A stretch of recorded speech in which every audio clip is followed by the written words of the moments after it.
Olá.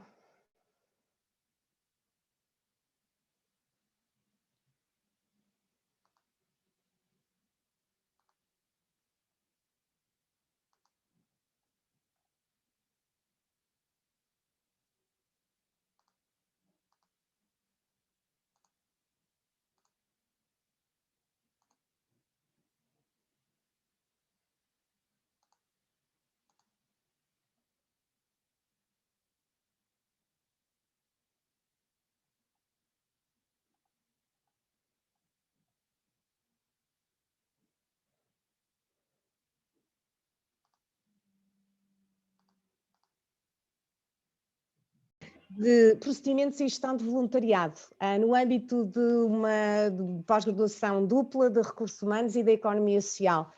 Porquê é que estamos live? Porque temos um convidado muito especial. Nós estamos a falar de voluntariado, estamos a falar de procedimentos e o António gere muitos voluntários, cerca de 20 serviços de voluntariado hospitalar.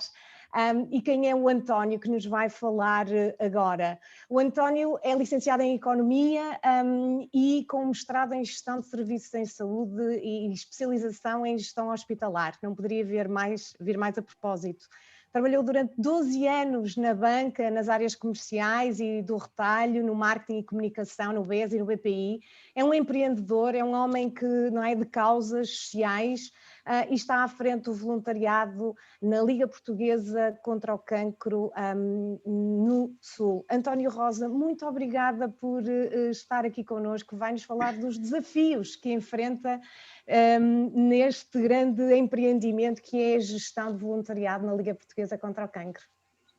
Muito boa noite, obrigado Sónia, especialmente um agradecimento a si por este convite, que eu acho que é sempre importante falarmos de voluntariado, sobretudo nos tempos em que correm, e também um agradecimento muito especial a todas as pessoas que neste momento nos estão a ver e que têm interesse neste tema e que é tão importante, e eu vou tentar dar um contributo bastante positivo, não só para acrescentar o conhecimento, mas também para falar de uma entidade e uma associação como é a Liga, que é uma instituição de referência não só no voluntariado, mas tudo aquilo que é o apoio ao doente oncológico e o combate ao cancro, digamos assim. E falar resumidamente um pouco de tudo aquilo que nós fazemos no dia a dia para ajudar o doente oncológico. Antes do António partilhar connosco uma apresentação, depois vai haver momento para perguntas e mesmo as pessoas que estão aí em casa através do live no Facebook também podem colocar as suas perguntas que o António vai responder. Obrigado. Bom, então vou partilhar convosco uma apresentação que eu fiz especialmente para hoje. Deixa-me só...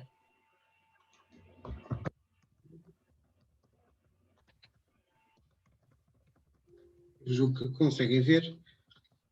Ok, então... Ora bem, então quem somos? Eu ainda agora falei, portanto disse que a Liga Portuguesa contra o Cancro é uma associação cultural e de serviço social privada, é declarada de utilidade pública sem fins lucrativos e este ano, no dia 4 de abril, fez 80 anos. Já é quase como uma associação de referência portanto, no seu principal objetivo, que é combater o cancro e apoiar o doente oncológico e os seus familiares. A nível dos nossos princípios, nós funcionamos em dois princípios, portanto, base, que é a humanização e solidariedade. E dentro destes princípios construímos os nossos valores, que são a equidade, a sensibilidade, o respeito, a transparência, a ética, a responsabilidade e, sobretudo, o compromisso. Somos uma associação, uma instituição que está ligada à saúde e de maneira que estes valores são essenciais para que tenhamos aquela referência e aquela notoriedade que a Liga já vem tendo ao longo destes quase, que já fez 80 anos. E a história é longa, porque, como eu disse, são 80 anos, mas eu vou tentar resumi-la para nós todos percebermos como é que tudo isto começou. Portanto, isto remonta a 1923, quando foi criado o IPO pelo professor Francisco Gentil.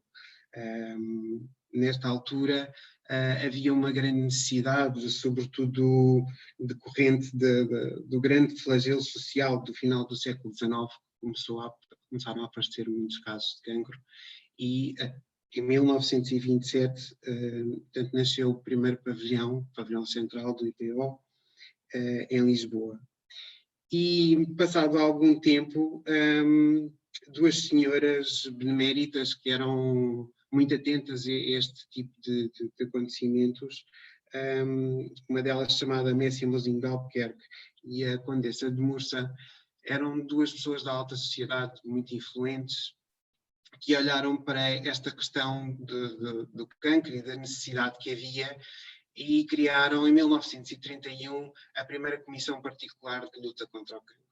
Estas senhoras eram bastante influentes, conseguiram trazer muita gente da sociedade para esta causa e foi aqui que começaram a fazer peditórios para ajudar essencialmente no equipamento hospitalar e a conseguir comprar roupa de cama para o hospital. O trabalho delas foi, de facto, um trabalho muito notável e inovador para a época, e foram crescendo.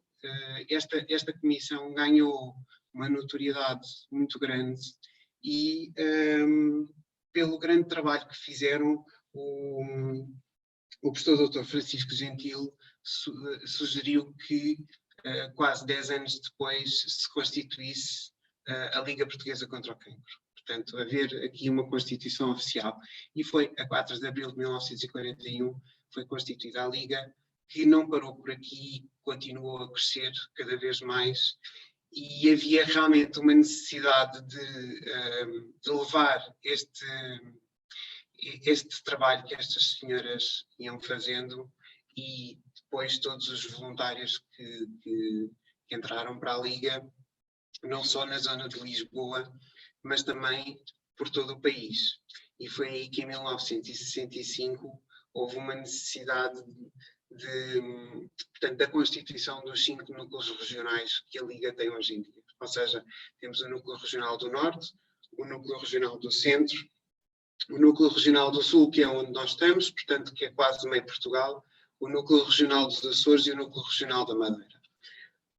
Depois desta Constituição, a Liga não parou de crescer, já recebeu 3 distinções, em que a última foi em 2016, como membro honorário da Ordem Infante Dom Henrique, o nosso Presidente da República, e continua a crescer, continua com esta missão, ou seja, se no início nós tínhamos praticamente portanto, a angariação de fundos para o equipamento hospitalar e a roupa de cama, agora, atualmente, já com mais iniciativas e orientadas para a prevenção, com um plano de ensino e sensibilização da população sobre os sinais de alerta e prevenção do cancro continuadamente e a nível comunitário.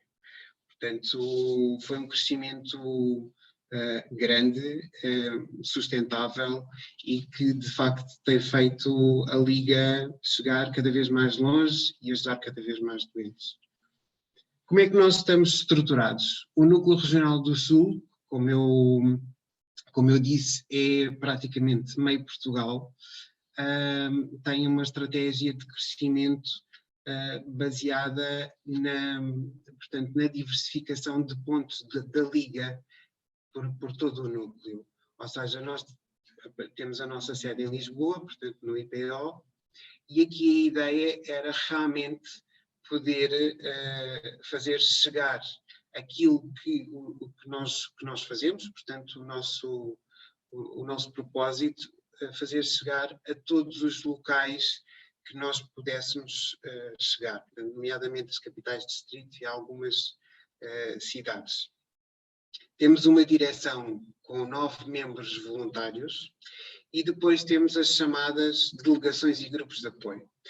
Ou seja, os nossos grupos de apoio normalmente são todos de capitais de distrito, portanto, e são estruturas um pouco maiores, com outro tipo de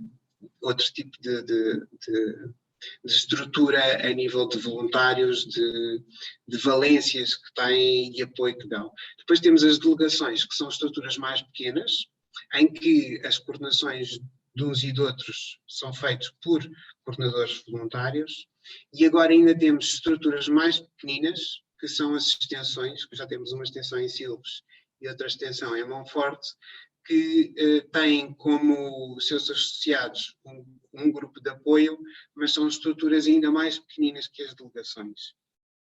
Isto porque a ideia aqui é nós damos o apoio em Lisboa e há uma grande importância do apoio que a Liga dá, nomeadamente a nível hospitalar, na zona de Lisboa, mas é cada vez mais importante nós podermos apoiar também os doentes quando eles terminam o tratamento aqui no IPO e regressam às suas cidades natais.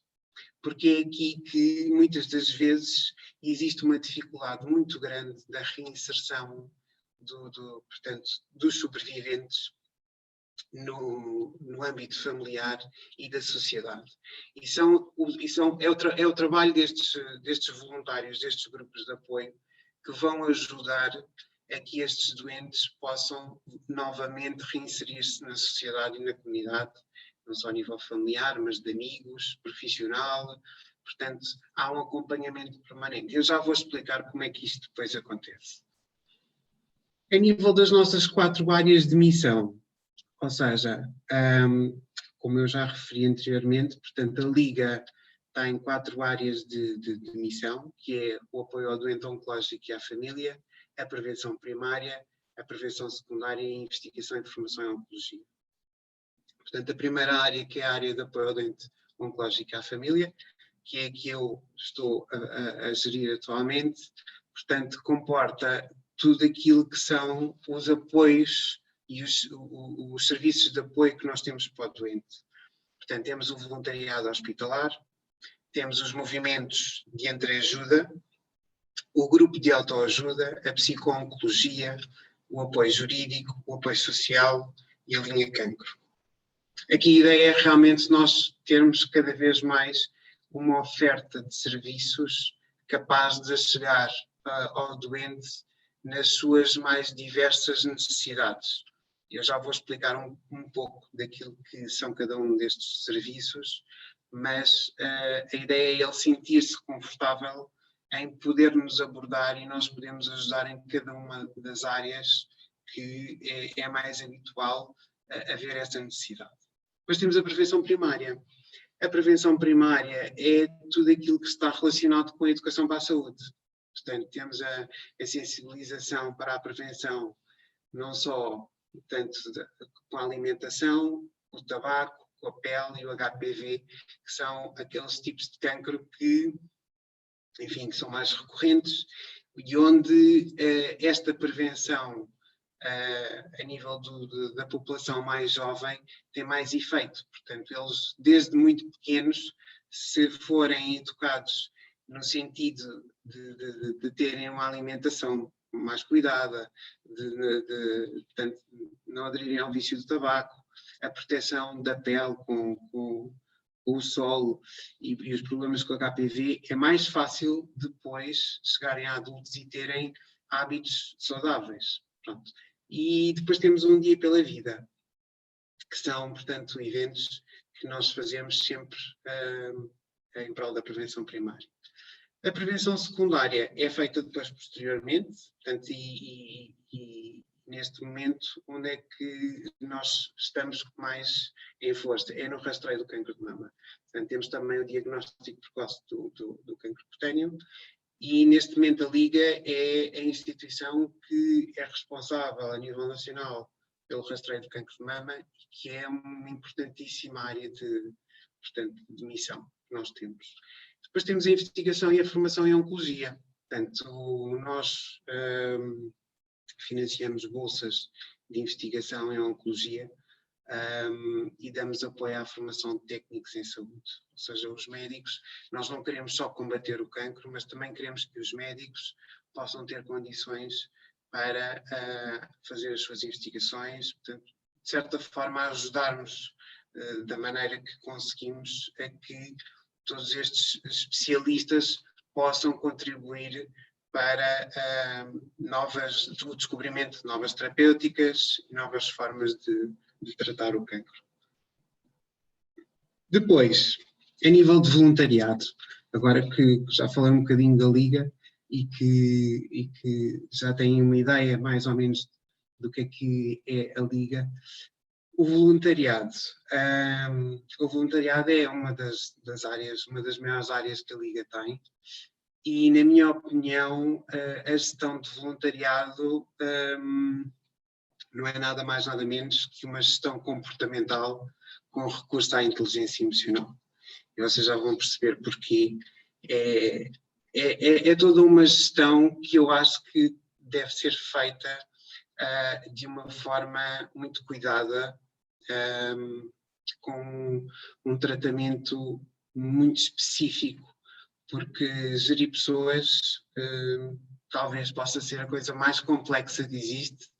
Gerir voluntários, além dessa complexidade, acresce muito uma dinâmica comportamental, não só do autoconhecimento, mas também a inteligência emocional que nós usamos para podermos tratar os voluntários de uma forma muito próxima. Eu acho que qualquer líder tem sempre uma preocupação com as suas equipas.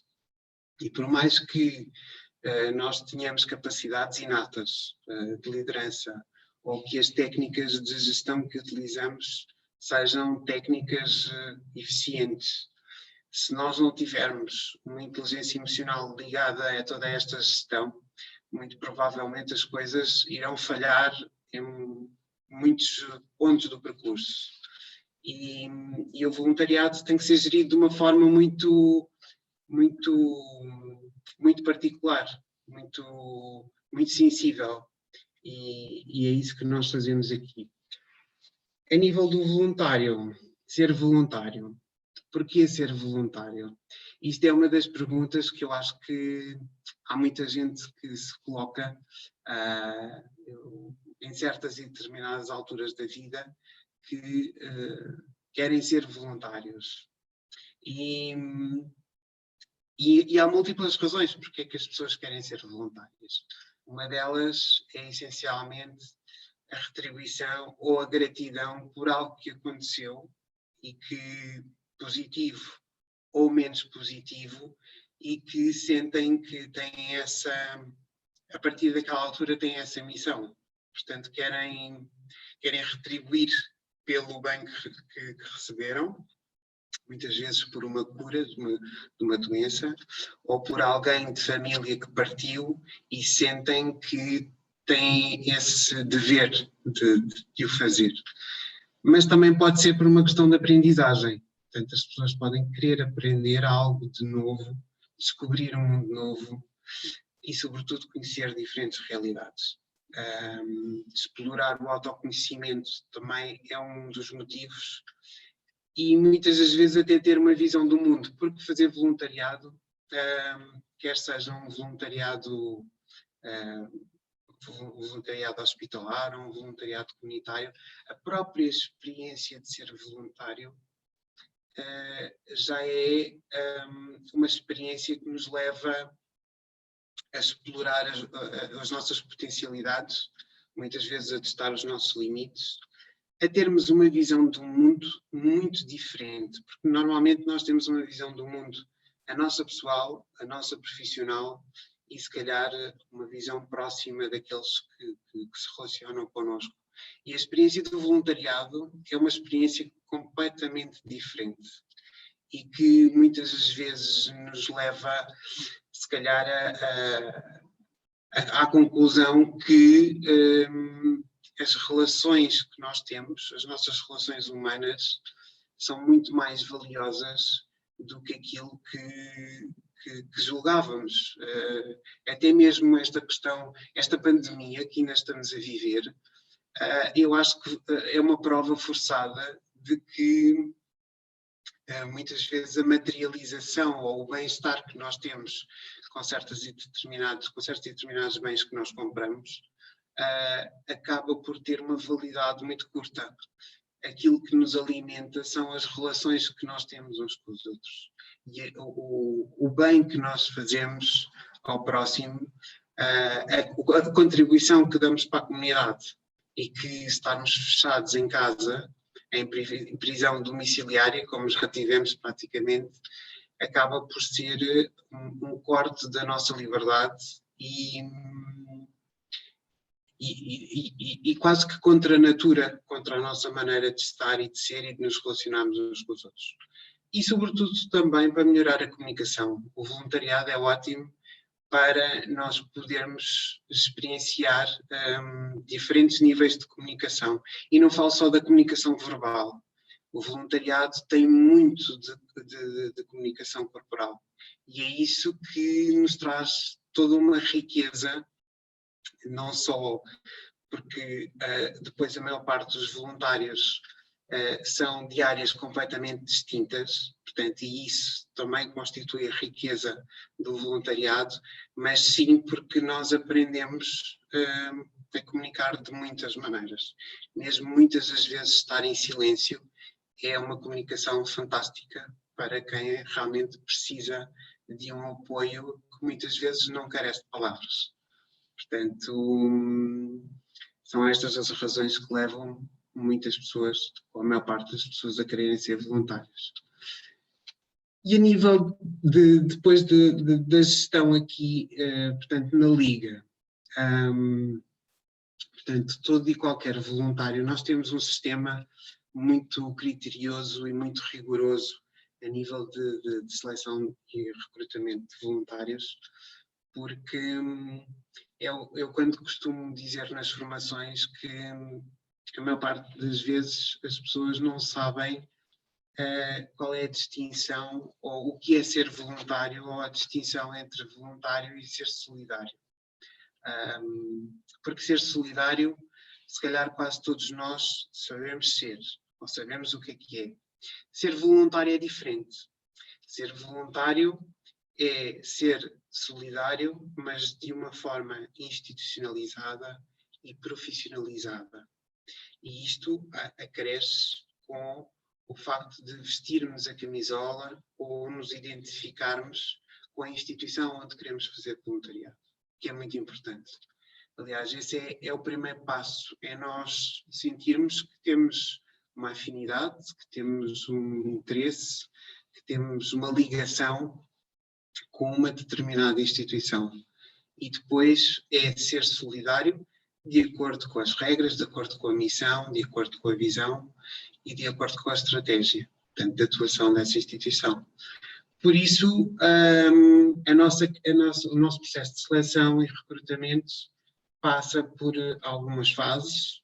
Portanto, os candidatos que querem ser voluntários da Liga Portuguesa contra o Cancro têm, neste momento ainda, que ir pessoalmente à nossa sede fazer inscrição, isto porque nós achamos que uma inscrição presencial é o primeiro passo do voluntariado. É aquela iniciativa que a pessoa vai e faz a sua inscrição. Porque se calhar fazer uma inscrição a nível online, toda a gente faz. Portanto, e tem que haver uma consciencialização de ter que se dar esse primeiro passo. A segunda é uma entrevista que é feita por uma psicóloga, em que há uma aferição da disponibilidade física e psicológica. Isto porquê? Porque a Liga gosta de ter voluntários que estejam não só fisicamente, mas também psicologicamente bem. E normalmente ainda existe uma percentagem razoável de voluntários ou candidatos que muitas das vezes estão a passar por fases ainda muito complexas, ou porque ainda estão em fase de tratamento de doença, ou estão num período muito recente de luto por alguém que perderam recentemente, ou que estão a passar por uma fase psicológica muito vulnerável e que o voluntariado em nada iria ajudar, portanto, nesta situação. E por isso é sempre necessário haver uma aferição desta disponibilidade emocional, porque nós não gostamos de ter voluntários que daqui a um mês ou dois possam ir embora. Portanto, nós queremos ter voluntário muito tempo connosco. De maneira que, normalmente, as pessoas que estão nestas condições deixam-nos passar 4, 5, 6 meses e depois voltam, e quando voltam já voltam mais fortes e com mais vontade ainda de serem voluntárias. Portanto, tem que haver aqui um pouco esta triagem. Depois passam por uma fase de admissão, portanto, em que há um enquadramento no tipo de voluntariado que elas pretendem fazer, portanto, de acordo com os seus gostos, com aquilo que pretendem fazer a nível de voluntariado, e depois fazem formação em estágio. Nem todos os tipos de voluntariado têm formação em estágio, portanto, a maior parte deles tem uma formação inicial, os outros que têm estágio normalmente são voluntários hospitalares. E depois, a nível de características, o que é que nós essencialmente consideramos que um voluntário da Liga Portuguesa contra o Cancro deve ter? Portanto, aquilo que eu acabei de dizer, conhecer e identificar-se com a Liga Portuguesa contra o Cancro. Tem mesmo que identificar-se e sentir que a Liga, que é a instituição onde quer fazer voluntariado, que se identifica com a Liga. Depois, obviamente que tem que ser um candidato que queira aprender, que seja dedicado, que faça as coisas de uma forma profissional. Ou seja, nós temos um voluntariado que acaba por ser muito profissional, dadas as especificidades e o campo de atuação onde estamos. Portanto, e por isso as coisas têm que ser mesmo profissionais. O trabalho de equipa, tem que gostar de trabalhar em equipa, tem que ser um facilitador da comunicação, mas essencialmente tem que ser um bom ouvinte. Muitas das vezes há voluntários que o serem bons ouvintes é realmente o principal na interlocução com alguns doentes. E depois tem que ser respeitador, tem que ter alguma maturidade e bom senso, tem que ser solidário e finalmente tem que ter disponibilidade e assumir o compromisso. Portanto, qualquer candidato que tenha estas características é um bom candidato para ser nosso voluntário. Ora bem, a nível dos nossos, como é que nós fazemos a gestão a nível dos nossos tipos de voluntariado? Portanto, aqui a gestão é uma gestão em que nós dividimos, portanto, todo o nosso voluntariado em 5 tipos, portanto, todos diferentes. Portanto, temos um voluntariado hospitalar e temos um voluntariado de entreajuda. O voluntariado de entreajuda eu vou já explicar um pouco mais à frente, mas acaba por ser um voluntariado com características diferentes, mas enquadrados também no hospitalar. Portanto, são 2 tipos de voluntariado que têm uma gestão diferenciada, ou seja, é um voluntariado especializado no doente em tratamento hospitalar, não só em ambulatório como em internamento, e onde se presta apoio funcional e emocional, e isso acontece quer em Lisboa, quer nos grupos de apoio. Depois temos o voluntariado comunitário, o voluntariado de competências e o voluntariado de apoio ao doente e à família. Este voluntariado de apoio ao doente e à família também é um voluntariado comunitário, mas é um voluntariado comunitário muito específico dos grupos de apoio e delegações, portanto, que é normalmente centralizada esta gestão na reinserção do doente na família e na comunidade. Portanto, aquilo que eu estava a dizer no início, pela justificação de termos as nossas delegações e grupos de apoio. Portanto, é aqui que existem apoios especializados, onde a maior parte dos voluntários transmite aos doentes as valências diversificadas que têm, a organização de atividades sociais, lúdicas, e há um apoio emocional e psicológico precisamente para essa reinserção dos doentes. Portanto, e este tipo existe nos grupos de apoio das delegações. Estes cinco portanto, tipos de voluntariado, portanto, somam um total de praticamente 1000 voluntários que nós temos no Núcleo Regional do Sul, em que a sua estratificação vai na ordem dos 450 a nível hospitalar, 70 entre ajuda, 578 no comunitário e 118 no competências. Portanto, temos muitos voluntários nestes tipos todos de voluntariado que temos na Liga. A nível, agora falando um pouco de cada um, como é que nós fazemos a gestão destes tipos de voluntariado? Portanto, temos o voluntariado hospitalar, que tem um peso também muito grande. E onde é que nós estamos? Portanto, nós estamos no IPO em Lisboa, que é de facto onde temos os tais 20 serviços, todos diversificados e divididos entre o internamento e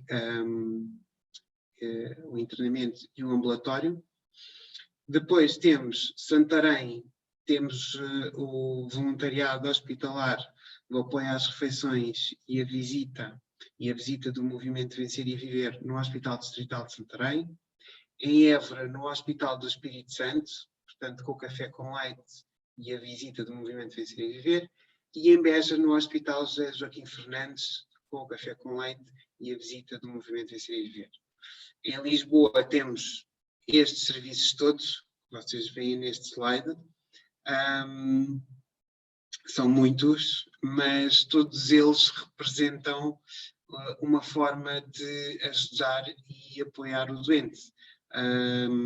E todos eles são muito importantes. Portanto, eu costumo dizer que nunca são serviços a mais, porque todos eles são muito específicos de vários tipos de apoio para podermos dar, digamos que uma cobertura e uma ajuda aos doentes de várias formas e de uma forma integrada, ou seja, abrange todo o hospital praticamente, não só nos quase 10 edifícios onde temos voluntariado, mas também todos os doentes que frequentam o hospital desde que entram ao sítio onde fazem análises, ao sítio onde vão fazer um tratamento de quimioterapia, onde vão a uma consulta, ou onde vão fazer internamento, ou uma terapia de radioterapia, enfim, a zona pediátrica.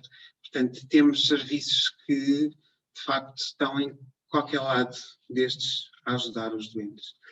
Em Santarém, Évora e Beja temos menos serviços, mas também a nossa participação nestes hospitais é mais pequena, os hospitais também são mais pequenos e obviamente que o crescimento vai-se fazendo de uma forma também mais lenta, mas também muito participativa. Portanto, naquilo que é importante estarmos, aliás, nestes hospitais de Santarém, Évora e Beja, portanto, não são hospitais predominantemente oncológicos. Logo aí existe esta distinção de estarmos com mais ou menos serviços, porque também são menos, é uma área menos coberta a nível da oncologia. Portanto, mas já temos alguns voluntários muito empenhados em poder ajudar os doentes nestes hospitais onde estamos presentes.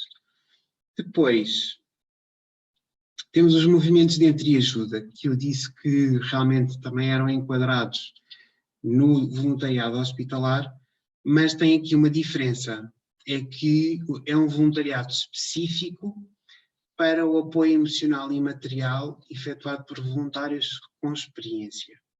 O Vencer e Viver, que é, portanto, para apoio emocional a doentes e familiares de cancro de mama, é o único que é exclusivamente feito por voluntárias que já partilharam, portanto, que elas partilham a experiência vivida como doentes oncológicas. Portanto, qualquer voluntária do Vencer e Viver já passou pela fase do cancro de mama.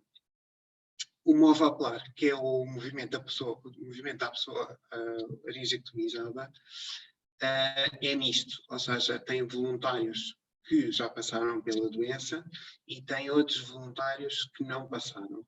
De qualquer das maneiras, são movimentos que, além do apoio emocional aos doentes e aos familiares, disponibilizam as ajudas técnicas. E o que é que eu me refiro relativamente a estas ajudas técnicas?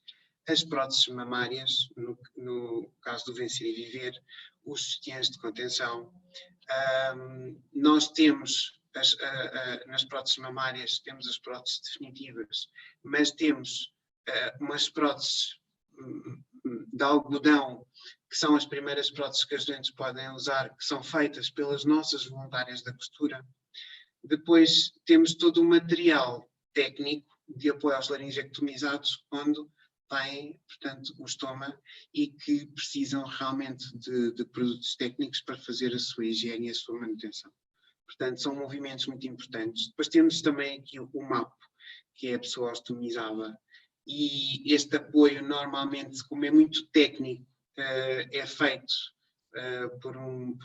normalmente por um enfermeiro, mas que ajuda muitos doentes que, portanto, são intervencionados cirurgicamente e acabam por ficar com o estoma. Portanto, e a pessoa, normalmente, quando acontece isto, nunca sabe fazer, portanto, a sua manutenção e a sua higienização, e este apoio é também muito importante. Depois, o voluntariado comunitário é aquele voluntariado que acaba por ser o mais simples, com mais ou menos formação, mais ou menos técnico, depende das áreas onde está, portanto, a ser feito. Portanto, nós temos voluntários comunitários nas diversas áreas que aqui estão presentes, portanto, na prevenção primária, para ajudar na divulgação, na prevenção secundária, portanto, em relação aos rastreios. Uma grande parte destes voluntários comunitários está adstrito ao peditório, quando nós temos a altura do peditório no final de novembro, final de outubro, princípio de novembro, e depois para todos os outros eventos que a Liga faz e que, portanto, precisa realmente de uma ajuda de mais voluntários para concretizar estas ações. Portanto, e estes voluntários não têm que estar posicionados no voluntariado de uma forma muito frequente ou muito metódica, mas em certas alturas podem ter o seu papel como voluntários em ações específicas. Depois, o voluntariado de competências. O voluntariado de competências é muito importante também. Portanto, é um voluntariado exercido na área da competência técnica e profissional do voluntário. Ou seja, nós temos voluntários fisioterapeutas, temos psicólogos, especialistas da psico-oncologia, temos juristas e advogados que nos dão, portanto, ajuda no apoio jurídico, formadores que nos ajudam na formação, animadores socioculturais e outros. É sempre uma grande mais-valia nós termos este tipo de voluntários, porque eles acabam por nos ajudar não só na sua área de competência técnica profissional, mas tornam a nossa missão mais rica, ou seja, um doente que esteja, portanto, a sair do IPO e regresse à sua cidade e que precise de continuar a fazer fisioterapia, se na delegação ou no grupo de apoio mais próximo da sua residência ele tiver um voluntário fisioterapeuta, pode recorrer a esse serviço e essa ajuda. Portanto, isto é essencial não só para a maior parte dos doentes, mas sobretudo para aqueles que muitas vezes têm carência económica e que é difícil a deslocação em Lisboa e também é difícil poder usufruir destes serviços de uma forma paga. Portanto, e o mesmo se passa, por exemplo, com o apoio jurídico. Temos muitos doentes a recorrer. Então, agora nesta altura de pandemia e que houve uma série de alterações de contratos de trabalho, de situações de despedimento, os doentes colocam-nos muito estas questões e estas dúvidas que a nível de um primeiro aconselhamento jurídico, é realmente muito valioso. E o doente acaba por não estar muito tempo à espera, acaba por não gastar dinheiro com um advogado se não há necessidade disso. Portanto, todas estas valências que nós temos completam muito, portanto, a nossa missão e o nosso voluntariado. Depois, o voluntariado de apoio ao doente e à família é aquele voluntariado que eu referi, que é um voluntariado comunitário, mas muito específico dos grupos de apoio das delegações, porque são estes voluntários que têm a missão de dar continuidade ao doente quando ele chega à casa.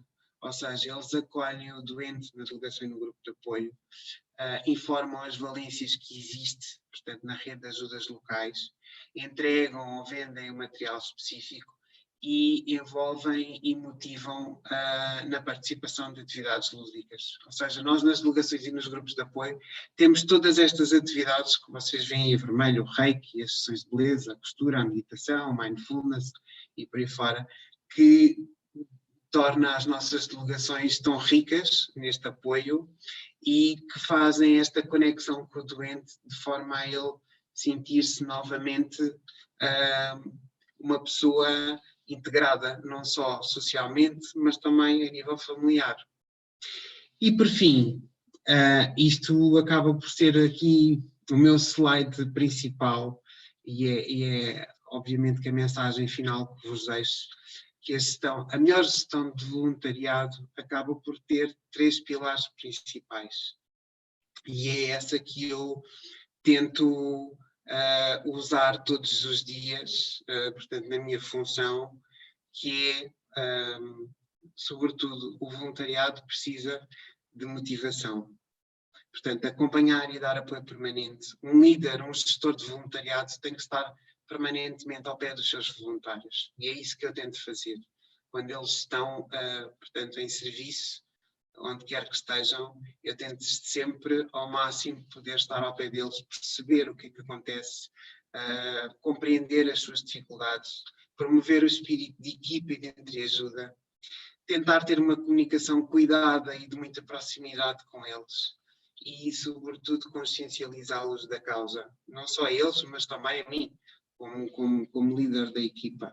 E tentar que isto seja, sobretudo, uma grande família. Tratá-los realmente com carinho e ter aquela proximidade como se já nos conhecêssemos há muitos anos.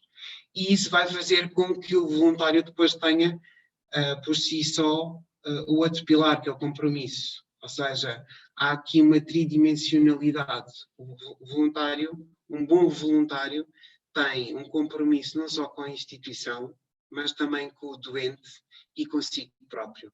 E é esta tridimensionalidade que vai dar sustentabilidade ao voluntariado e vai fazer com que a qualidade de serviço seja de excelência.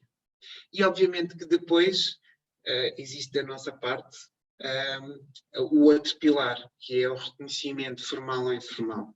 Portanto, um voluntário não tem um pagamento, está ali porque quer doar o seu tempo, quer doar a sua sabedoria, quer doar o seu carinho e aquilo que sabe fazer à instituição e ao doente. E nós temos que valorizar e temos que agradecer permanentemente essa disponibilidade.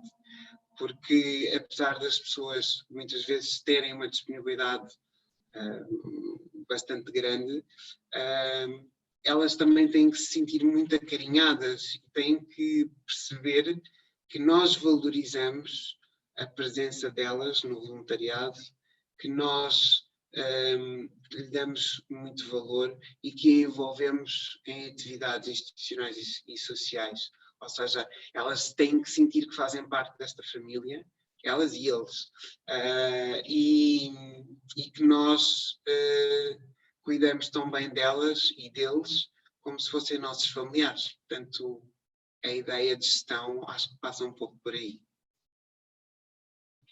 Muito obrigado.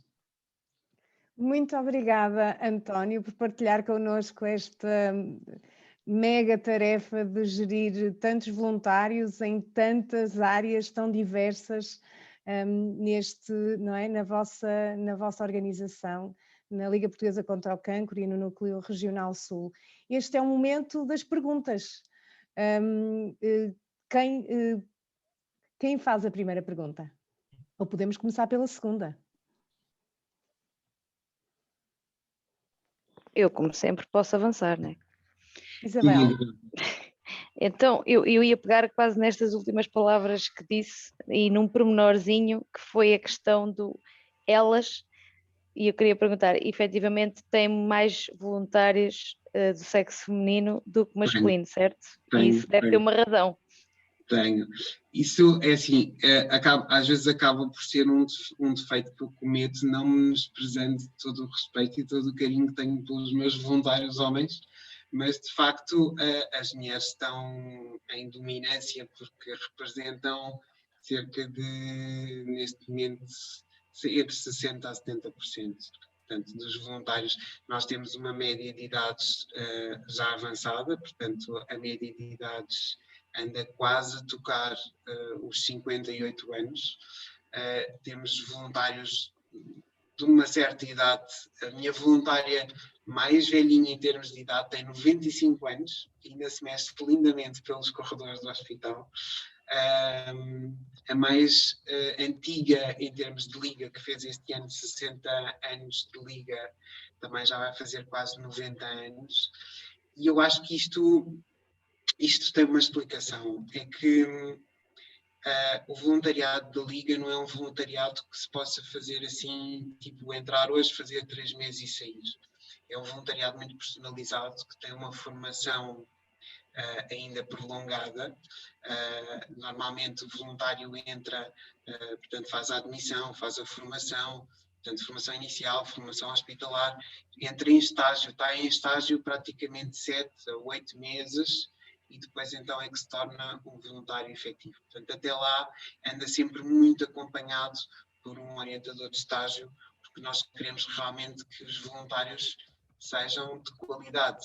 E isto faz com que a maior parte dos voluntários da Liga sejam voluntários que têm que ter alguma disponibilidade. Portanto, eu gostava muito de ter voluntários mais jovens, porque é muito importante também trazer os mais jovens para o voluntariado. Mas o que é facto é que estas senhoras que hoje em dia fazem parte da minha equipa e que ao longo deste ano têm deixado tantas saudades porque não as vejo, nem estou perto delas, elas é que de facto têm a disponibilidade para dar muito a isto, muito aos doentes, muito à Liga. Aliás, elas dão sempre muito mais do que aquilo que nós pedimos. E isso, de facto, é muito confortante. É muito, como é que eu ia dizer, para mim, é muito meritório o trabalho que elas fazem comigo e que fazemos em equipa, porque aqui passa-se tudo. Nós rimos, nós choramos, nós discutimos, nós barafustamos, mas faz tudo parte desta família onde, se formos ver, estamos a fazer um voluntariado numa área tão complexa, tão delicada e às vezes tão triste, e temos que todos, na maior parte das vezes, ter um sorriso, porque os doentes merecem que nós estejamos lá por eles e que consigamos dar o melhor de nós próprios. Portanto, eles não precisam de gente triste, eles precisam de alguém que lhes vá levar um carinho, que lhes vá levar um sorriso na cara. E aquilo que os voluntários, na maior parte das vezes, recebem do doente é muito maior do que aquilo que dá. E esta disponibilidade realmente, ao longo destes 80 anos, têm sido realmente pessoas mais idade, mas eu gostava de inverter esta situação.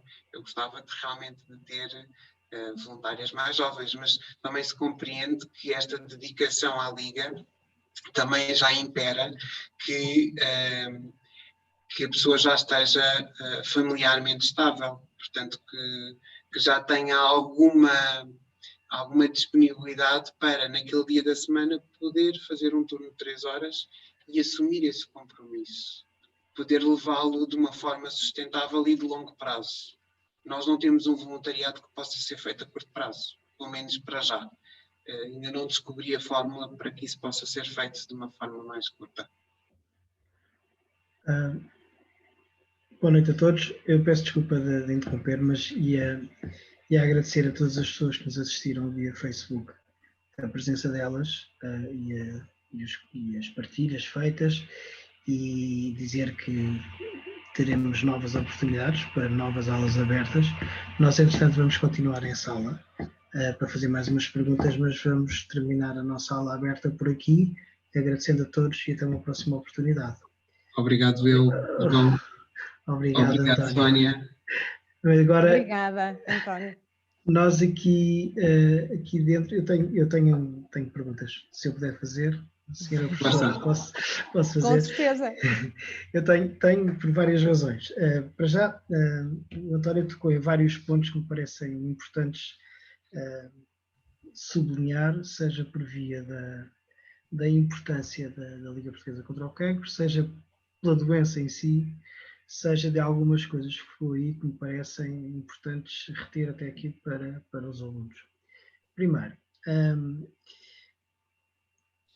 tipicamente, e isto é uma área que eu gostava, eu vou fazer algumas afirmações e gostava que o António ou concordasse ou discordasse, e se isto faz algum sentido. Nós, historicamente, o voluntariado tem vindo a ser feito nas nossas gerações, as gerações anteriores, muito na ótica do devolver à sociedade, o giving back. Portanto, por alguma razão eu entendo que devo devolver à sociedade, ou a quem precisa, por qualquer razão, e os motivos pessoais são os motivos de cada um, mas diria que tradicionalmente nas gerações mais antigas tem um bocadinho a ver, em que incluo a minha, tem a ver com o agradecimento e o retornar. Eu, por exemplo, vejo na geração mais nova, nos Zs, por exemplo, que isso já não é tanto assim, já é intrínseco o querer dar. E às vezes falta encontrar o como dar ao outro.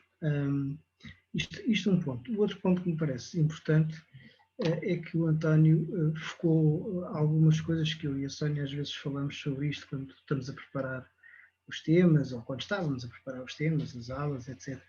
É que o voluntariado não é sinónimo de amadorismo. Vocês têm um voluntariado altamente profissionalizado e com competências muito específicas. E isso é uma parte extremamente importante, até porque lidam com uma daquelas situações em que eu acho que todos nós temos mais perto ou mais afastado da nossa vida pessoas que têm, faleceram ou não com cancro. Eu tenho, infelizmente, vários, relativamente perto. E portanto, quando nós interagimos neste meio, tipicamente tem alguém em sofrimento e muitas vezes em sofrimento sem retorno. E, portanto, isso obriga a uma preparação que o António frisou e bem, da preparação que estas pessoas têm que ter, estes voluntários têm que ter. Isto não é um voluntariado sem menospreço para nenhuma das outras causas de voluntariado, mas não é um voluntariado que vou ali fazer um bocadinho já à volta. E depois ficou outra coisa que também me parece extremamente importante nesta história de voluntariado, que é a continuidade, a permanência, a resiliência. Portanto, quando se está a fazer recrutamento, e é aqui que eu vou acabar de falar, o recrutamento para este tipo de voluntariado, em particular, embora eu acho que devia ser genérico, é um recrutamento extremamente, tem que ser um recrutamento muito competente e muito atento, e porque não pode ser aquela pessoa que esporadicamente, conjunturalmente, circunstancialmente lhe apetece fazer voluntariado. Não, isto é muito mais do que isso. O António tocou nesses pontos e isto, passando agora para os alunos, esta ideia que, de facto, voluntariado não é mão de obra para tapar buracos, desculpem a expressão. É mão de obra altamente especializada, é mão de obra, mão de obra especializada e, acima de tudo, muito comprometida. O António tem isso no seu seu último slide do compromisso.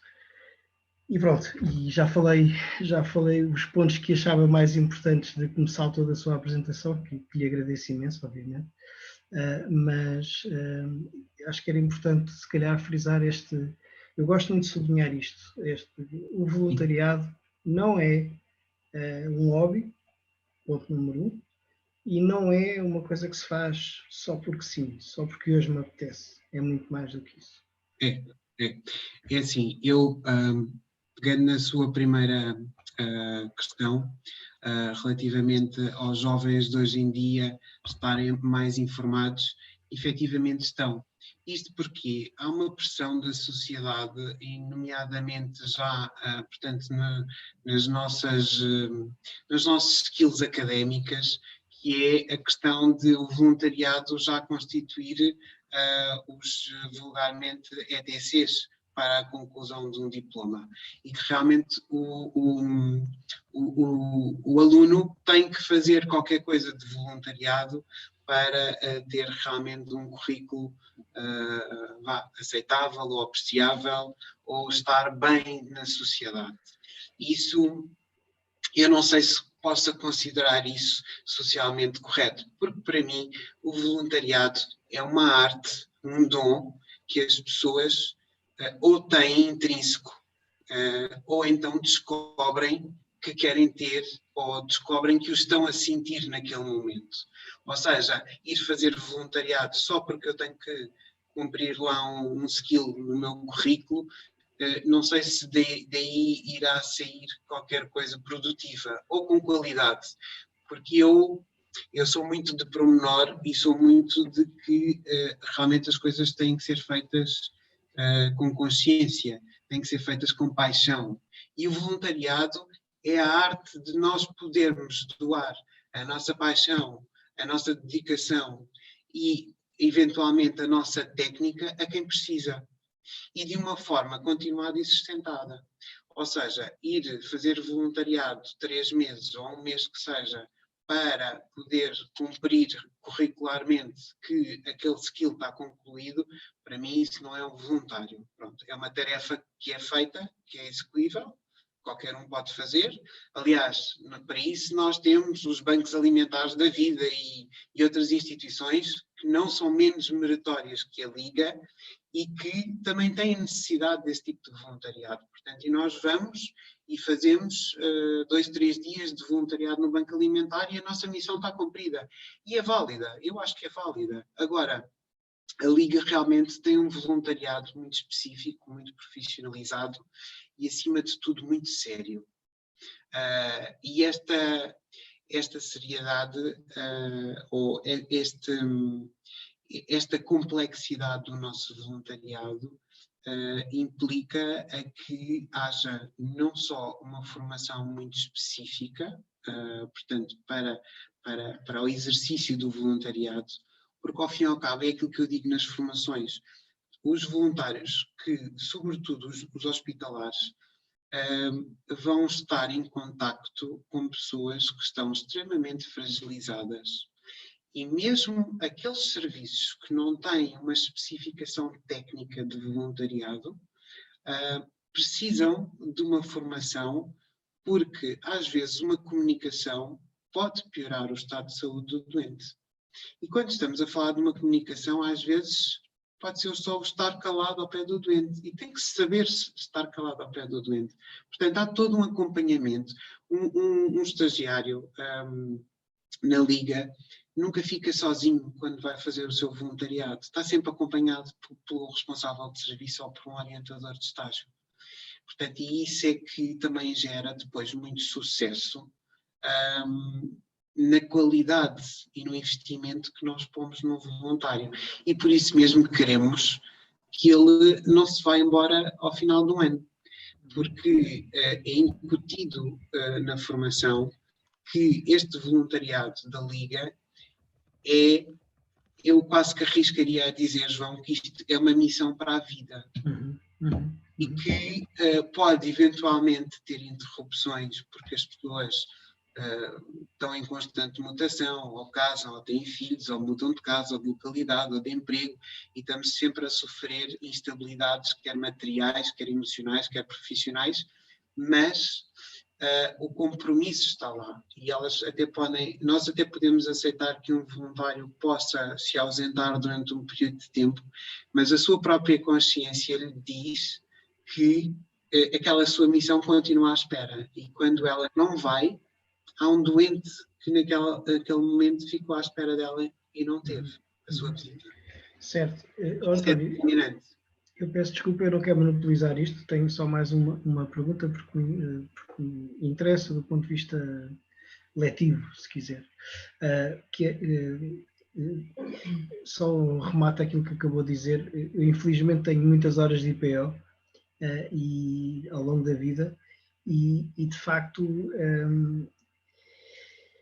é uma função que faz parte, é intrínseca, é estrutural ali dentro, e sente-se e nota-se muito isso na ação. Você apresentou aqui uma coisa que parece-me um conceito que é bastante interessante, até para os trabalhos que os alunos estão a fazer, quer nesta unidade, quer noutra unidade, que é o voluntariado de competências. E eu parece-me que é uma forma bastante interessante de abrir portas, a trazer outro tipo de voluntariado, pelo que eu subentendo, que no fundo vos ajuda a estruturar, a formar, a enquadrar juridicamente, segundo percebi também, enfim, vão buscar outras competências que não necessariamente o contacto com a pessoa necessitada do vosso apoio, mas para vos fortalecer a vocês próprios. Entendi bem isto? É isto? Não só para nos fortalecer a nós próprios. Um voluntariado de competências nem sempre está em contacto com o doente, mas está a fazer o seu voluntariado para o doente. Certo. Portanto, quando estamos a falar, por exemplo, dos voluntários do apoio jurídico, eles raramente, a não ser que haja necessidade de uma reunião presencial, eles raramente estão com os doentes e, no entanto, eles falam com os doentes telefonicamente e dão um primeiro aconselhamento ao doente, portanto, de forma gratuita e voluntária, para o doente ter a noção do enquadramento do caso que está a expor e se valerá a pena avançar para a via judicial com aquela situação. Portanto, é aquela primeira ajuda que nós damos ao doente para ele ficar orientado. Qualquer voluntariado de competências é importante nesta perspectiva e também é importante na medida em que não tem um vínculo, portanto, o compromisso está lá, não tem um vínculo, portanto, semanal, como o hospitalar, não tem aquelas horas rígidas de estar a fazer serviço. Ou seja, o voluntariado de competências acaba por ser solicitado quando é necessário. Certo. Mas, segundo percebi, e estou a forçar esta tecla porque tenho assim de cabeça pelo menos 2 grupos que estão aqui na sala a trabalhar com áreas de formação, e este voluntariado de competências, nomeadamente formar formadores e informar pessoas, também é uma das coisas, é uma das ferramentas que vocês usam também para vocês, não é? Para vocês, para toda a missão da Liga, não é? Sim. Ok, está bem. Eu não vou monopolizar mais, vou dar a voz aqui. A Conceição está com cara de que quer fazer uma pergunta. Diga lá, Conceição. Não está. Era só para fazê-la sentir-se apertada. Era só ar. Era só ar. A hora também vai adiantada, eu também não quero estar a ocupar mais o António. Eu reforcei isto antes, mas com os alunos, mas dizer-lhe assim, António, muito obrigada. Eu acho que é um excelente exemplo de alguém que veio da banca, que é um economista, que fez um mestrado nesta área da gestão hospitalar e que traz, não é, que esteve habituado muito a trabalhar para resultados, que tinha, não é, e que trouxe toda esta competência e que está a colocá-la ao serviço da Liga e que é riquíssimo, não é? Porque acho que as organizações sem fins lucrativos têm que cada vez ser mais como as empresas no sentido da eficácia, da gestão, e as empresas mais parecidas com as organizações da economia social no sentido da missão e de contribuírem para um mundo melhor. E essa competência que o António traz, de certeza que liga, quando o António lá chegou, é difícil alguém ter tido o perfil, quem lá esteve, a gerir projetos e a gerir voluntários com o perfil que o António tem. Mas estou certa de que esta dimensão, não é? A paixão que fala, não é? Desta parte emocional que é muito forte e no voluntariado hospitalar. E eu acho que, não acho, tenho a certeza que a Liga, não é? Tem muita sorte em ter o António como, não é? Como colaborador, porque sem dúvida que traz este equilíbrio entre o profissionalismo, entre, não é, a gestão, entre a eficácia e depois este lado do voluntariado que é muito emocional, que é muito relação, que também é para o voluntário, porque o voluntário também, a ele lhe faz muito bem fazer voluntariado e sentir que está a contribuir, não é, para o bem não é, dos doentes. Muito obrigada, parabéns pelo trabalho que desenvolve. Não é só isso, é também uma questão de, às vezes nós pensamos que mudamos tantas vezes de área profissional, mas depois chegamos a uma altura e percebemos que tudo aquilo que andámos a fazer não foi em vão. Ou seja, eu acabo por utilizar um bocadinho, tanto de tudo aquilo onde eu passei, da experiência que trouxe, e efetivamente passar por uma gestão comercial, por exemplo, num banco ou numa indústria farmacêutica, é muito diferente de a gestão na área da saúde, que é uma gestão muito delicada, muito particular, que é tudo gerido com pinças, e o voluntariado ainda mais, porque gerir equipas, como eu dizia, assalariadas, nós temos que gerir de uma forma racional e otimizar os recursos que temos. Eu ali...